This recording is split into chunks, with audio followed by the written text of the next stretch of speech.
Hey everybody out there, you're tuned in to 91.8 The Fan. You're in my corner and I have a very special guest in the corner who has been just a ball of energy. I've really loved talking to you behind the scenes, so much that I want to keep you for myself. But would you like to introduce yourself to everybody? Hi, I'm Lani Minella, and I have worked on about 500 games and anime and all that stuff, and I'm just one weird person. I will say I had a lot of fun, kind of doing the stalking thing on the internet in a nice way. Looking up your credits and everything because I saw that you started in radio originally. Right. I was doing morning drive, and ironically enough, I do live in San Diego, but I was working for a cutting edge of rock station that had the transmitter in Tijuana, Mexico. So I had to actually drive every morning and cross the border before dawn and cross the border back again. And that's kind of where I guess I had the first use of my voices, because when you're on morning drive, you end up being asked to be, if it's, let's say, Joan Rivers, I was Groan Rivers, I was Catherine Rugburn, I was Dr. Rude. You do these weird characters, or you end up being say if it was Zsa Zsa Gabor's birthday, they would call me and I would pretend to be Zsa Zsa Gabor on the phone, and they would, that's how that kind of started. And believe it or not, someone heard me and said, hey, we're pitching the laser disc to Philips and Magnavox, and we need to know if you can do some sound-alikes for Fern Gully. And I went, what's Fern Gully? And I guess it was a movie, and I went up to GTE Magic and I did that, and they said, we're doing some children's CD-ROMs downstairs. Why don't you see about doing that? And that was the weirdest stuff, because they were like almost like a Where's Waldo screen, and I had to do inanimate objects in poetry like, I am the lampshade that is white, find me and I'm really bright, or something. I had to make up all these things. And then I said, who else does this?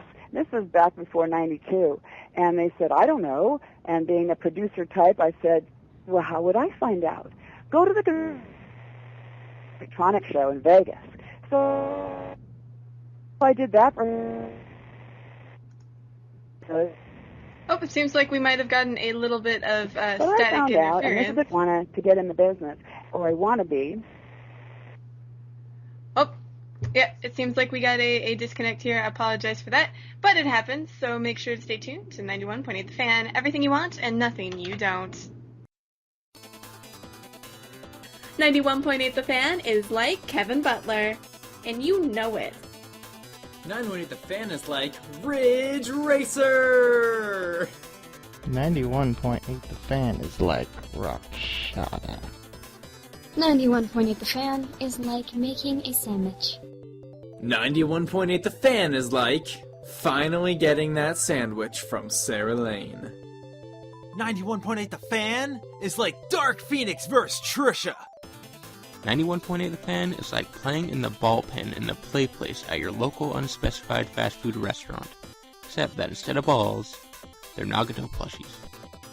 918 The Fan is like developers.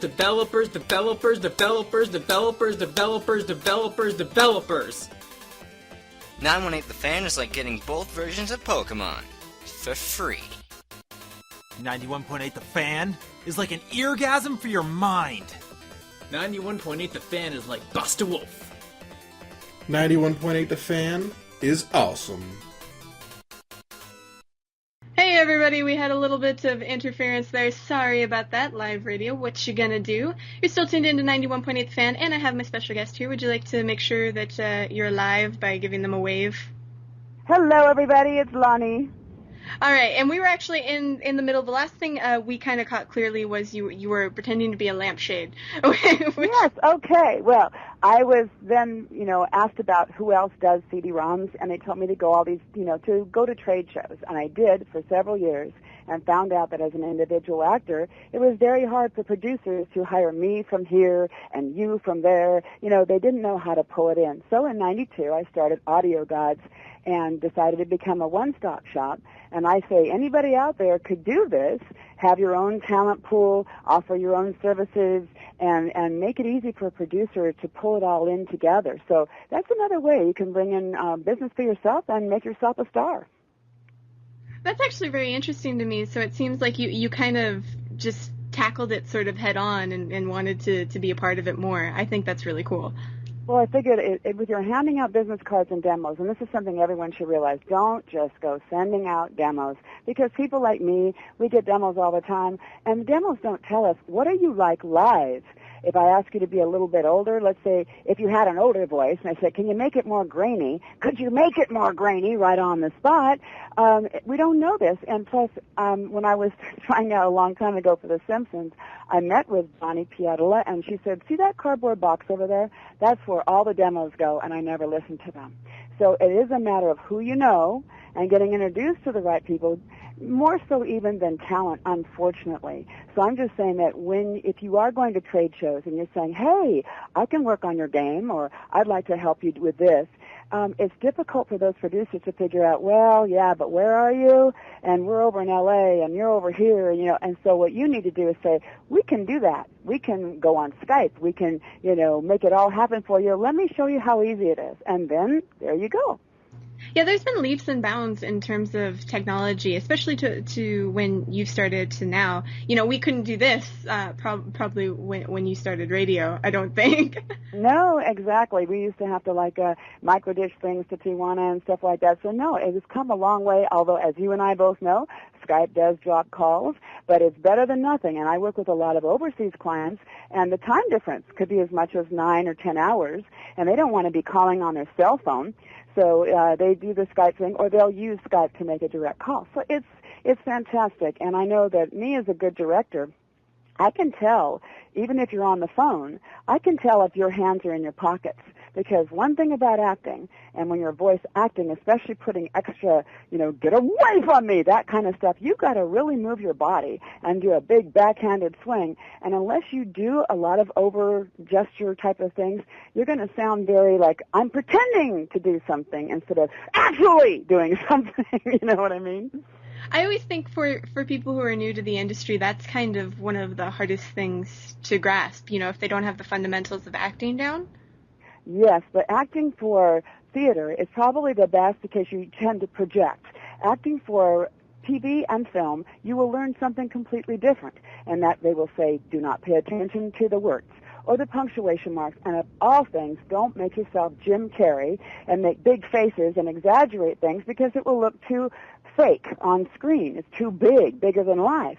So you learn, I have to take people that are, taught to do, I'm being myself, I'm just going to say, roses are red, violets are blue, sugar sweet, so you.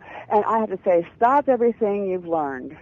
Now I want you to put the action, and in games especially, you're giving instructions like, go down to the blacksmith, get 3 gems, then return to Ovalor, and make sure the orc doesn't eat you on the way back, that kind of thing.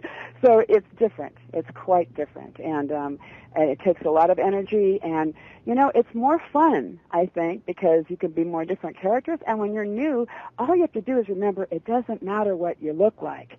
The crazier you look like, the more you impress the directors. Well, so you have to know how to look like a fool just a little bit. Well, you have to use your arms, and yet you have to keep your mouth on the axis of the mic. So, flailing about, you learn not to wear noisy clothes or jiggling jewelry, and, that kind of thing, so that you don't make noise while you move. But, yeah, within your context, you'd be surprised at how this is a cute little story. I was doing one of the Sonic the Hedgehog games as Rouge the Bat, and the Japanese guys were there with their translators, and they wanted me to lift myself up on a cliff. But no, not hoisting yourself up on a cliff. They said, let me go in a room and show you how done. So they hold their hand up, and with 2 fingers, they just bend their fingers. They're not even pulling themselves up. And he goes, huh.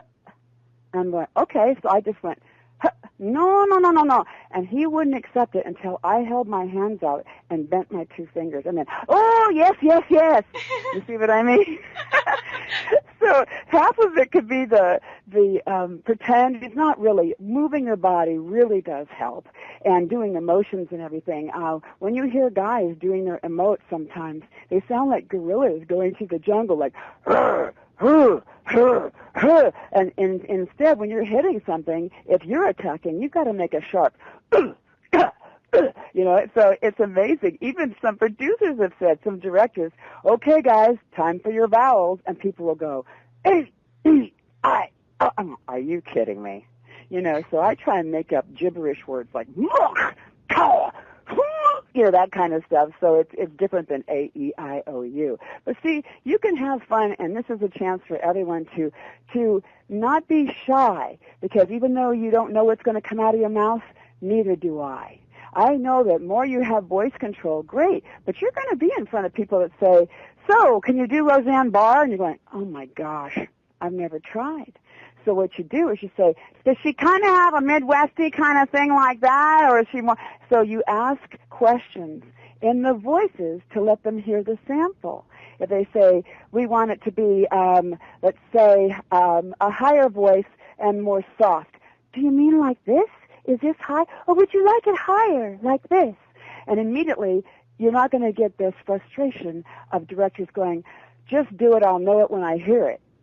Because you've already heard it. Hello. That's a very good advice, honestly. I've never heard, it seems so obvious now that you're saying it, but it's nothing I've never heard described to me before. No, nobody teaches those kind of things. And as I was talking to you earlier off air, I get kind of perturbed at the teachers that teach a lot of garbage that's not really useful, and then people spend all this money and feel like, okay, I'm qualified, and then they go out and get put under a truck. You know, it's because it can be very frustrating, especially with directors that are not actors, and they'll say stuff, you know, literally like, do it again, do it again. And you're like, well, again, how? How do you want it different, you know? Or they'll say, give me 3 reads. And most actors are, some of them, I'll say 50% of them give 3 very similar reads. And if they only like the first word from the first read, and then the last part of the last read, it becomes one of those Frankensteinian edit things where they say, okay, we need this and that and the other. I always make it, we want the last read.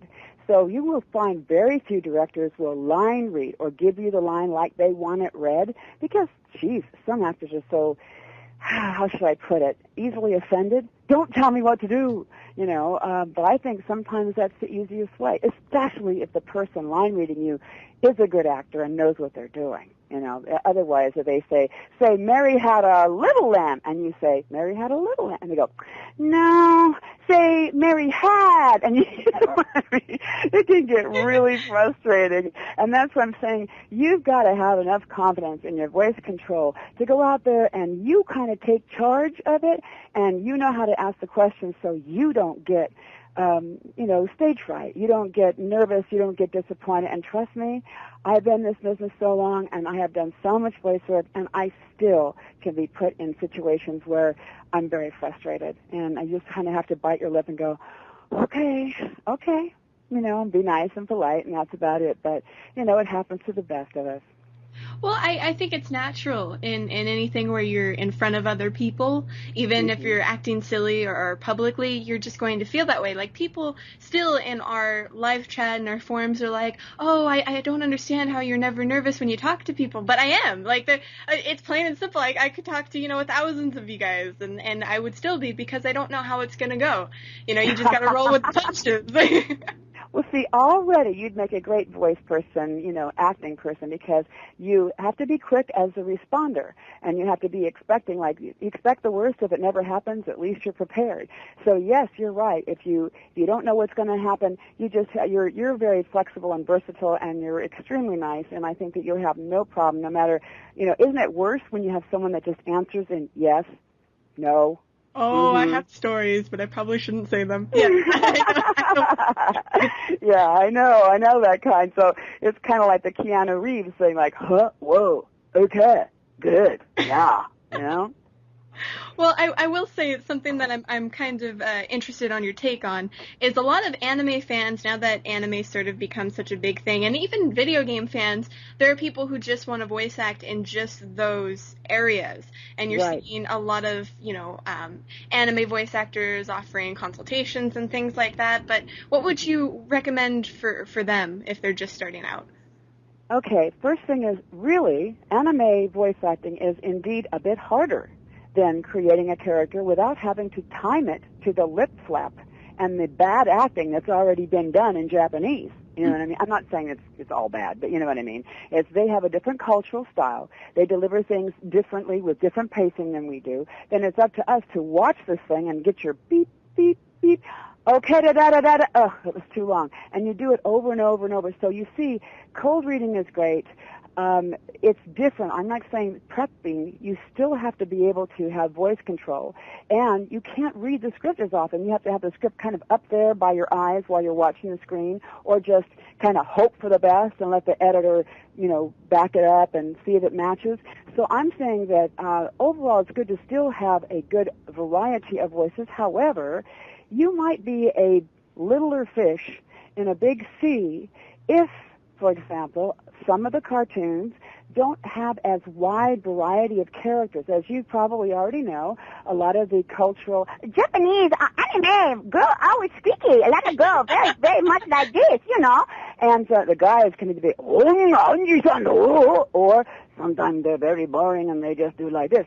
So we are replacing something and not creating as much. They want to kind of be in the genre. Even if they say we want to Americanize it, they tend to go for this one. Now that means how many other people out there can do that?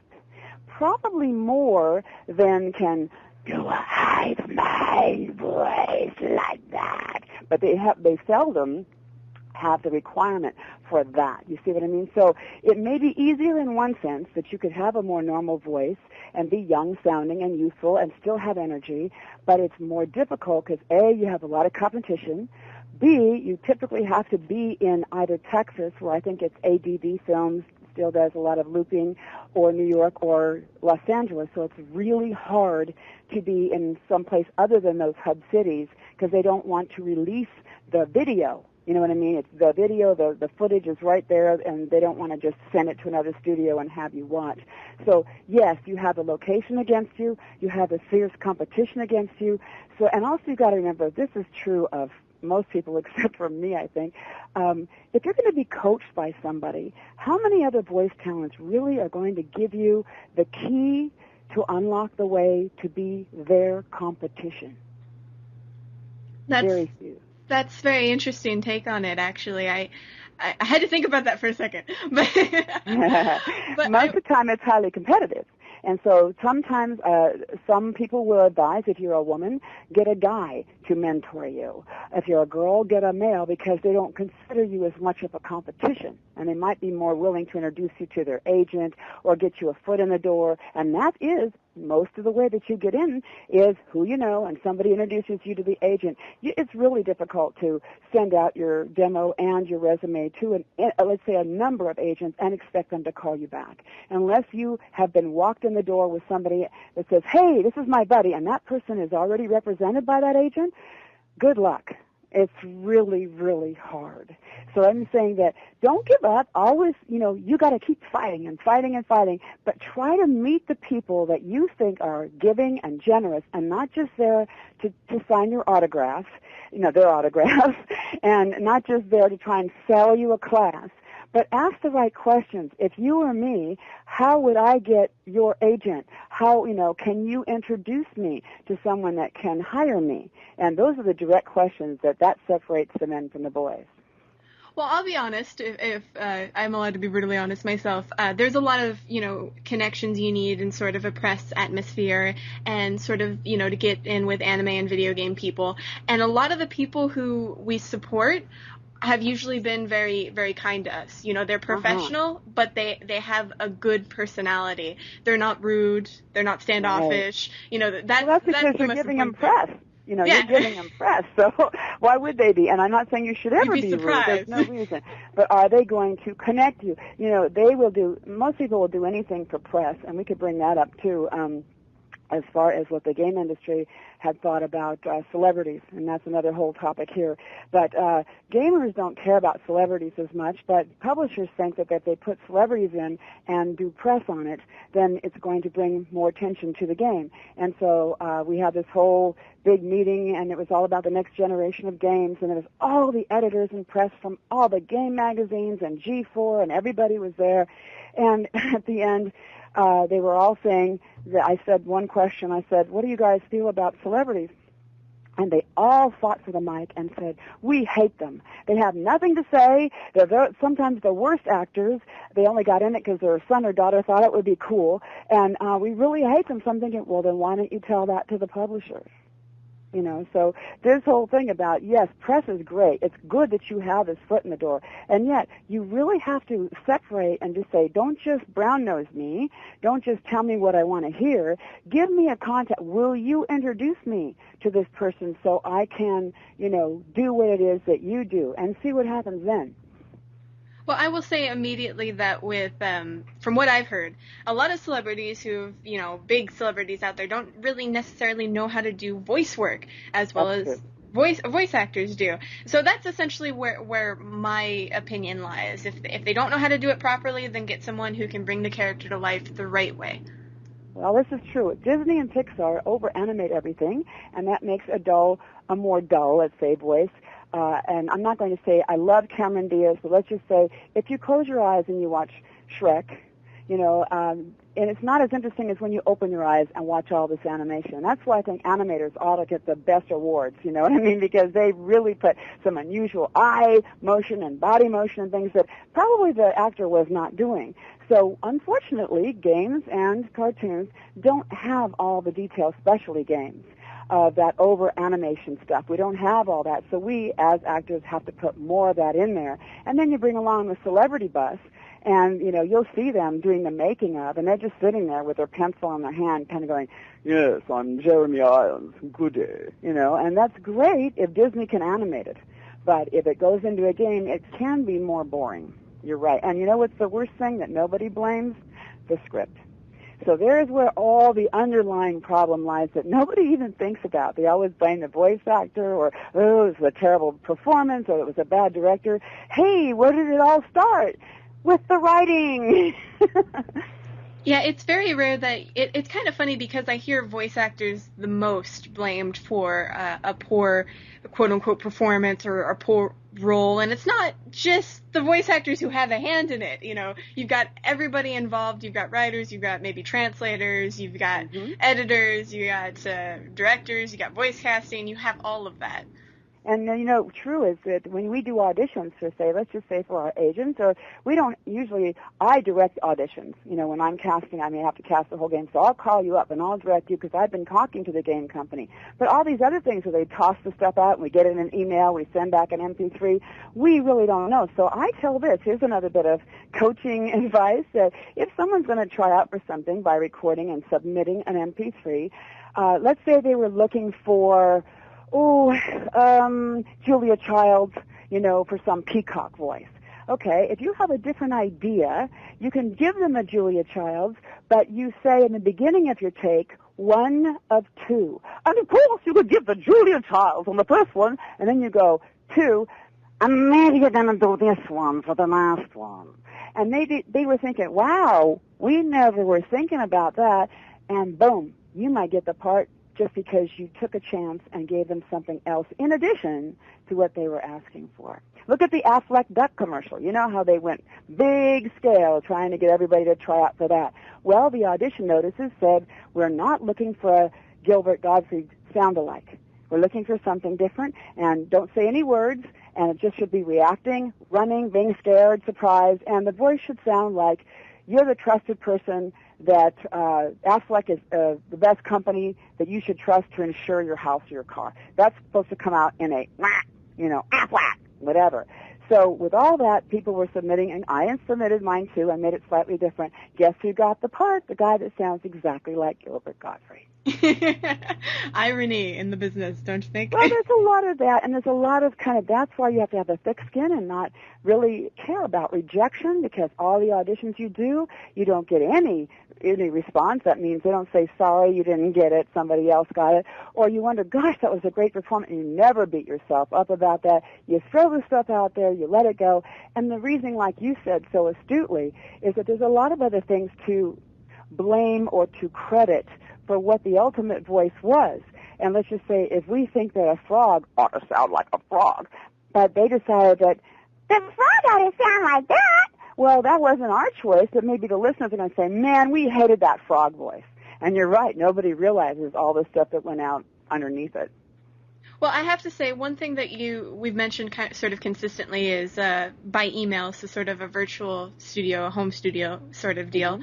And I'm kind of curious, should people who are interested in voice acting, should they immediately invest into that? Is that a possible way to go without, submitting their demos here or there? First of all, you should have some sort, even if you kind of take a free drama or theater class in your school that is free, drama, acting, cold reading, the act of performance and being able to pick up a magazine, do that at home. You have to have some sort of either training or self-training that is useful before you just say, I'm going to get a mic and start sending stuff out. You don't believe how many people get in the voice business because they say, I was told to have a great voice, and I think I want to do this.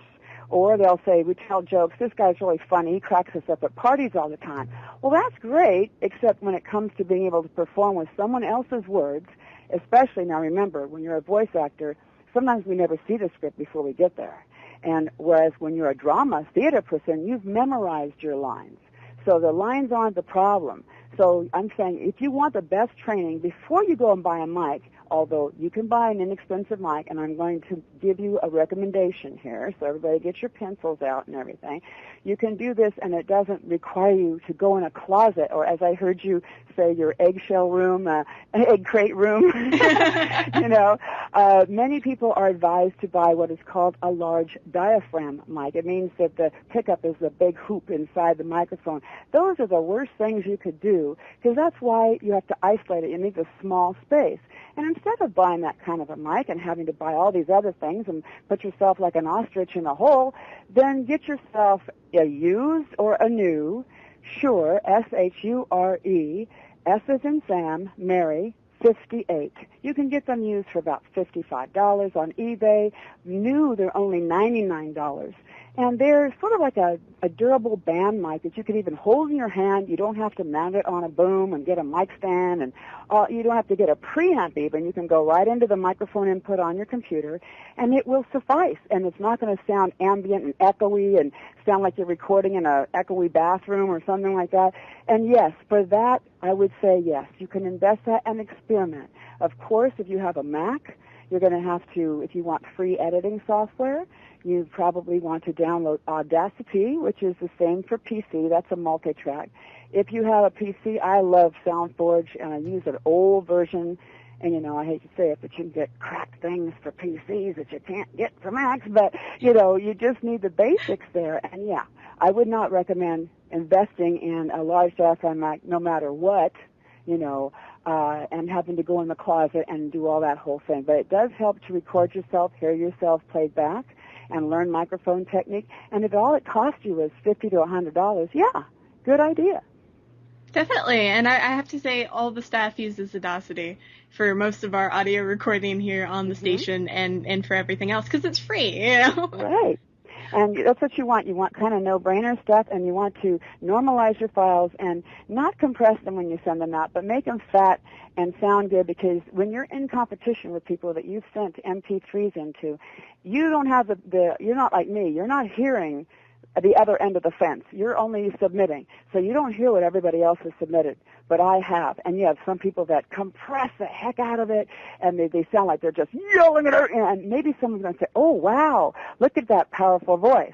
So what you want is to keep it at a level that doesn't clip or distort, but that isn't so quiet that it makes you the mouse where you have all these other lions in the room. You know what I mean? So that's the thing to remember. But, overall, there are sites. I'm not trying to advertise these sites, because you have to pay money to get the audition notices into your inbox. Voice123, Voices.com, VO Planet. These are all areas where you pay upwards of, let's say, $200 to $300 a year. And then you're along with everybody else competing for these things, but it is a way to, you have to put a demo up, and then you create a profile, and then boom, you can do this, and you can compete on your own at home, and you can see how it flies. But it does cost you money for any of those services. Definitely. And I think with that, we're going to take a very short break here on 91.8 The Fan, but don't go anywhere, because our special guest isn't going to go anywhere. I promise I won't chase her away. So stay tuned to your favorite station, where we play everything you want and nothing you don't.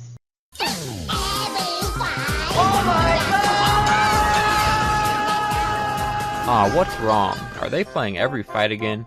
Well, it doesn't have to be this way. You see, here at 91.8 The Fan, we give our listeners the option to rate each and every song on the site. Simply go to the front page at 918thefan.com and look for the box on the right-hand side of the screen that shows which songs have recently played. There, you can roll your mouse over any of those songs and give them a rating from 1 to 5 stars. Rate the music you hear, and you could soon be hearing more of what you like and less of what you don't like. Now, isn't that swell?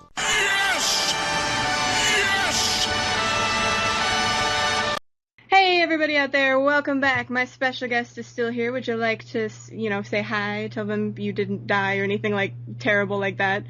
Yes, I'm Tiamat from Darksiders.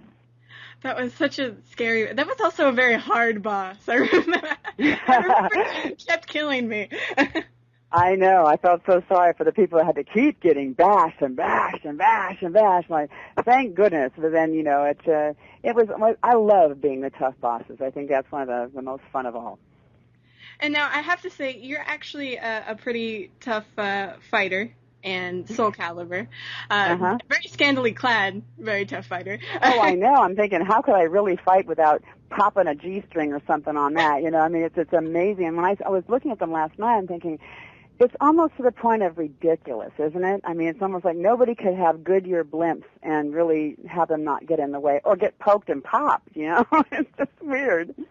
Well, it's funny. I previously, that you mentioned that, I previously kind of did a piece almost a year ago on sexualization in video games. And I actually, at the time, I compared Ivy to a girl who had just gotten implants like KKK size. I was like, how do they not, what? Right. So I'm glad that you acknowledge that. You acknowledge the fact that she has a little bit of extra. Way too much extra. And, what's funny is when Lara Croft in Tomb Raider was first coming out, she sort of set the standards to be able to have heroines in short shorts and the boobs. And then everyone that came along after that had to get bigger boobs, more of a butt, more of a scantily clad thing. She kind of set this level of, we're going to outdo that, and now we're going to outdo this. I mean, how much more can you do?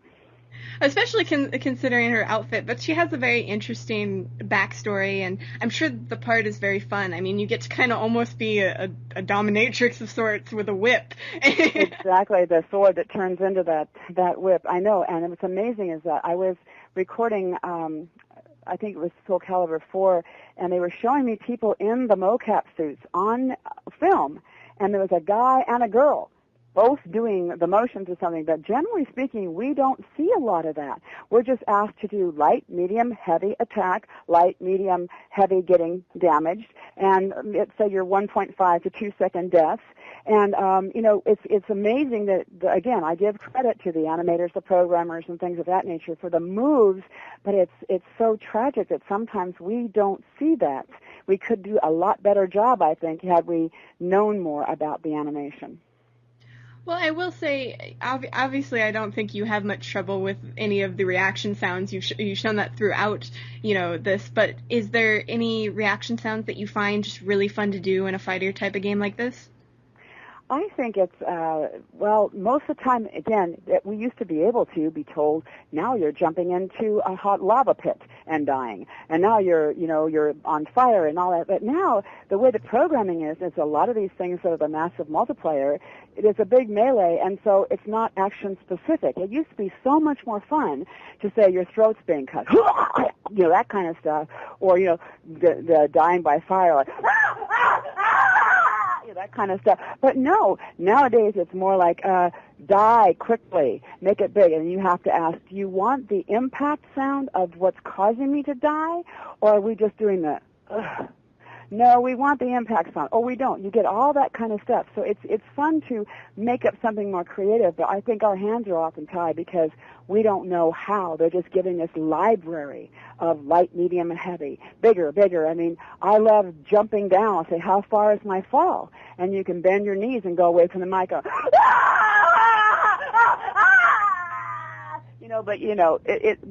they'll just get a whole bunch of them, and we never know what they're going to use. So it's fun to make up stuff, and it's fun to look stupid, I suppose, because you learn that I heard a cute story about someone that was doing Grand Theft Auto And this was back in Grand Theft Auto 3. I just talked to this audio guy, and he said that they were celebrities, of course. And this one guy who, if I knew his name, I would mention it probably, but he was a known star that had been in several movies, kind of younger, and he was a coke addict. And he was so coked out that he was sweating a whole lot, and he had a hand fan. And they had the camera on, so it would be like the making of whatever, and he had a stylist that had to come in before every take to make sure his hair was okay. And in the middle of a take, he'd turn on his hand fan, so they couldn't get a clean take of, you know, I mean, there's all these interesting stories. But yeah, I think that if you can do some motions and do a back swing like, then I think if they have a camera on you, you might help some animators, but it's less than 1% of the time that they do a camera thing. Usually it's at the end, and you'll say like, hello, I'm so-and-so, and I'm the hive mind of Warhammer 40,000 God of War 2. You know, you might say that, and they'll take it and play it over the credits. I'll say immediately that the one where you were on fire scared the crap out of me. You know, I've actually had my neighbors come over in a panic asking if they should call 911 when I'm doing some of my emotes in my home. Well, I can believe it because, I don't know, maybe it's because I don't like fire as much as some of my other pyromaniac friends, but... Yeah, it's like I wish we knew. I always ask, what are the weapons? You know, what are we using? What can we be hit with? Is it a magic spell? Are we casting it out at the end? It's like, and they, you know what's funny is we have to make up gibberish for casting. They don't give us this is all made up. So that's another part of being a voice actor is you have to be able to conjure up elven things and magic things and whatever right out of your head. It's never in writing. It just seems like there's so much creativity that you have to pull out of nowhere, and I think that's really awe-inspiring. Well, it's cool, but you can do it too. You can do it too. It's not. I like to take the mystery out of it. I want people to know that even though you shouldn't just call yourself, hey, I want to do it because it's going to be fun. Yeah, okay. But it's a lot of work and you will sweat and there's a lot of rejection, so you have to know all the negative that comes around really putting your foot out there. But what you want to do is to have an ability and work on your abilities, be able to cold read really well, be able to let loose and look at your body and do these things. Go in the mirror, make faces, talk through the faces, you know, pick up a boring thing you've never read before, see if you can read it like an old lady or a vicious fighter or an orc, and try this stuff at home before you set your foot out there because you don't want to put yourself as a sacrificial lamb and get really dismayed. We love everyone to have a good time and to be able to realize some of the fun and some of the money, I suppose, that comes with this and not be too discouraged. Well, I'm kind of curious if people want to look up more information about you specifically. I know you're not a big promoter, but would it be appropriate for them to go to Wikipedia or IMDb or Audio Gods? Sure. Yeah, definitely. And I am working on it. I have a site that I will be posting, LaniMinella.com, hopefully within the next couple of months. But, yes, anyone can always try and contact me, and I'll be happy to help, give my advice. And, yeah, anything I can do, I'm willing to.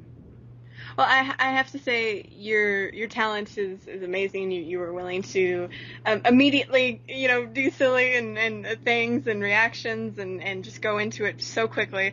And it was just a lot of fun to hear it consistently. Well, I'm going to give you my little age progression that I'm known for. You ready? Yes. Okay. We all start out as babies, and then as days go by, we get a little older, and we're told we shouldn't cry. We go through school trying to be cool, and then we graduate. Some of us might be mommies, others work, or even date. As we grow old, we wonder, were we smart or just a fool? Now some of us are back in diapers again, and others even drool. Oh my God, that was adorable. So anyway, it just shows that anything is possible, and just don't be discouraged by the egotists and the people that are trying to make it sound like, you know, perceived value. You have to pay a lot of money to get good equipment, and you have to pay a lot of money for classes. It's really more important who you introduce yourself to. And maybe the serendipity of you telling a story like how SpongeBob SquarePants got his job. Do you know how he got hired as SpongeBob? I actually do not. I haven't gotten it. I don't look into SpongeBob very often. I don't either. But he was at a Comic-Con telling us on a panel, and I'm going to have to clean up the words a little bit because you want this G-rated. So he used a little more foul language than this. But he was a green screen actor that was doing infomercials, and he was on a break. So he went down the hall. Now I've got to preface this by telling you, he is telling this story out loud at a Hollywood party. That's the kicker right here. So he's telling this story, how he went down the hall, and he sees another green screen commercial with a Christmas commercial being filmed with a bunch of, can I say, midgets, small people dressed in elf costumes. Right. And one was especially irritated and jumping up and down and saying, "If anybody ever hires me as a blank white elf, I'm going to kick her in the blank." You know what I mean? And so he tells this story, and someone taps him on the shoulder and says, "Come into my office tomorrow. I think I have a job for you." Bingo. Wow, I would have never thought that. Well, you see, nobody does. And so now, the stories about how so-and-so was discovered on the corner of Hollywood and Vine, yes and no, and maybe you can go to a convention, maybe you can meet somebody. If you never can tell, but always ask the questions. If you don't know, who do you recommend I talk to that could answer my question? See? So if you don't get an answer to what you want, you say, okay, if you don't, can you point me in a different direction? And keep asking until you finally find a nugget. And then utilize the nugget, and it is a networking thing. It really is. Well, I remember sort of a Chinese proverb, and I'm probably going to smash it up somewhere because I don't remember the exact quote, but it was something along the lines of those who are foolish are the ones who don't ask any questions. They keep them inside. And there's another proverb, and I'm going to mess it up because on purpose. It's like, do the labor great or small, you do it well or none at all. If a task is once begun, you never leave it till it's done. And it's supposed to be the labor great or small, do it well or not at all. But it's like, if a task is once begun, never leave it till it's done. If you do the job great, you get stuck with it all. So here's the point is that do your job as good as you can. And always, like I said, ask those questions and don't say, "Oh gosh, I've never done that before." Never say that. When someone says, like I said, can you do Ellen DeGeneres? You don't go, "Oh, I don't know, I've never tried." Just say, "Does she, oh hi, does she kind of sound like that?" You offer something, and they may like the fact that you are trying and you're not holding back. They're going to think, "I can work with this person," instead of like, "Well, there's another green one. Why don't you go take some classes?" You know what I mean? You just have to be willing to kind of be bendable, be flexible, and not. You do care, but don't care about being embarrassed. That's not part of it. And I know you told me you've done improv and theater, and that's great. And if that will help you have more confidence, I do encourage that, especially if it's not a high cost to do those kinds of things. Well, even if it's a public speaking class or a debate class, I think those are really helpful too. Or even suggesting, I want to read my report out loud, because some classes you can, some people read it out loud, some people just hand it in. I always think that's kind of fun, talking in front of people. Like I was in poetry slams and things like that, and I got to be the MC, and that's fun for me. I don't see why people are all shy, but hey. And part of it is also, if you're a piano player or a musician, let's just say you learn to read ahead. Because you can't look at the note, then look at your finger and play the note, then look back up at the music and go back down. That's part of cold reading. Your eyes go ahead, so you anticipate where the period is going to be. You know what I mean? So it's not like, I'm doing this and all of a sudden, I ran out of air. Okay, I got, you know what I mean? It's voice control, but it doesn't have to be difficult. It's common sense. You just kind of look ahead, and then, like you're saying, picking up something you've never read before, having that experience of, number one, just being able to read something out loud, and then remembering, people that write your scripts, usually they have not read it out loud themselves. So there's going to be all kinds of tongue twisters and words that oh God, and they're going to tie you up, and they never tried it themselves. So there you have it. It's not your fault, and you can't take the blame for it. That's what I say. When people write a script, they should at least read it out loud, and this doesn't happen. It doesn't happen. So you're responsible for kind of having fun, rolling with the punches, but knowing it's not your fault. Now, I will say we kind of talked behind the scenes about doing some sort of open workshop with the listeners who are more interested in this, and we're going to work that out a little bit more, but I'll make sure to keep you guys updated on that because I know a lot of you, want to be voice actors. I don't know if that's disrespectful. Sorry. Not at all. Would like to join us for that. We'll get everything situated and a date, and we'll make sure to play an ad on that on the radio and announce it on the website. So stay tuned for that. But excellent. Before we say goodbye, you know about the tradition because you did your homework, which I highly respect. Would you be willing to do a radio bump for us? Definitely. You could pick a voice. Well, I think a lot of our fans would be very happy to hear either Ivy or Luke. Oh, well, okay. You could do either one. Lucas says here, you're listening to 91.8 The Fan, and I'm Luke from Professor Layton, and not really, I'm Ivy, and you're listening to 91.8 The Fan. Take that. Oh, she's scary. Yes, I mean, and she'd say stuff like, pathetic, but you're not. You're one of the best things out there, so keep up the good work. Oh, thank you so much, and I will say this is now one of my new favorite interviews. I'll say that immediately. This was so much fun. It was so insightful, and I know that the listeners loved it as well. They've been raving about you in our live chat. Well, thank you so much. I look forward to our next exciting adventure. I do too, and for anybody out there that missed any of this, wow, I am going to slap you. I always threaten people at the end of these. I don't know why. But slap them good and make them love it. Ooh, that's the way. Well, maybe they do like it but hey. Just pretend you're Ivy when you do it, and you'll do it great. Thank you so much. Thank you, and we'll make sure to post this interview up on the website within the next few days, so keep it tuned to 91.8 The Fan, everything you want and nothing you don't.